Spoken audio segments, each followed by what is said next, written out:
These pictures of Amritsar were shown on Indian state television tonight. The government took a group of journalists to the Golden Temple, the holiest site in the Sikh religion, to see the results of the violence there. Mark Tully of the British Broadcasting Corporation was one of the few Western journalists allowed inside. This is his report on BBC Radio. When the army went into the Golden Temple complex, they were given strict orders to avoid damaging the two most sacred buildings. They've succeeded with the Golden Temple itself. Its gold-plated structure is intact, except for a few stray bullet holes, which the army says resulted from earlier incidents. But the Akal Takht, the second most sacred building for Sikhs, has been very badly damaged. The front has been knocked out, and there are piles of rubble outside. Inside, the stench of death is still in the air. Officers in the Indian Army, many of them Sikhs involved in the attack, said there was no alternative, that the temple had become a stronghold of fanatics.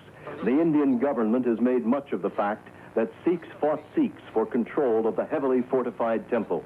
They believe that gunmen set up carefully concealed machine gun nests alongside staircases in the temple complex. Others fired from manholes and from behind brick walls. Aside from the Sikhs, there's been little criticism of the assault in India. Even political opponents of Prime Minister Indira Gandhi are saying there was no other recourse. In the Punjab, where the Sikhs make up more than half the population, the military is keeping the lid on. But inside, one Sikh said, our blood is boiling. For the time being, things are quiet. That heavily armed Indian Sikhs and the government fought a fierce battle at the site of the Sikhs' holiest shrine. As Mark Litke reports from India, the government now says it was a heavily armed fortress encouraged by a foreign power. Despite rumors that the government has been covering up a massive destruction of the Sikhs' holiest shrine, it appeared in these government television pictures that virtually all the temple structures were intact, but not without the vivid evidence of the fierce battle that took place 1 week ago. Army commanders who led the final assault on the temple showed diagrams to illustrate the many fortified positions held by the terrorists. They were entrenched in towers and parapets, behind the intricate lattice work of the 17th century architecture, and deep in underground passages.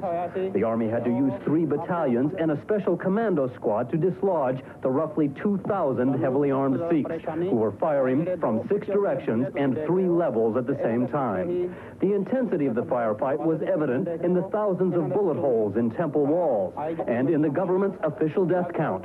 492 Sikhs, 84 soldiers killed in a single day. Meanwhile, Prime Minister Gandhi and her government have stepped up charges that a foreign power may have been behind the Sikh rebellion. While not specifically naming that power, it's clear that they mean arch-enemy Pakistan, since they've charged that terrorists received weapons and training in a neighboring state.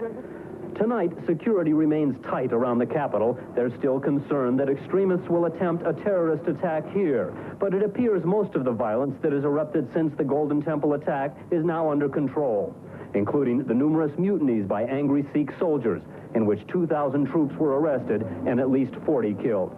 Mark Litke, ABC News, New Delhi. There is an unusual... They lifted the curfew for a few hours, announced afterwards there'd been no trouble while people were allowed on the streets. These pictures were provided by Indian television.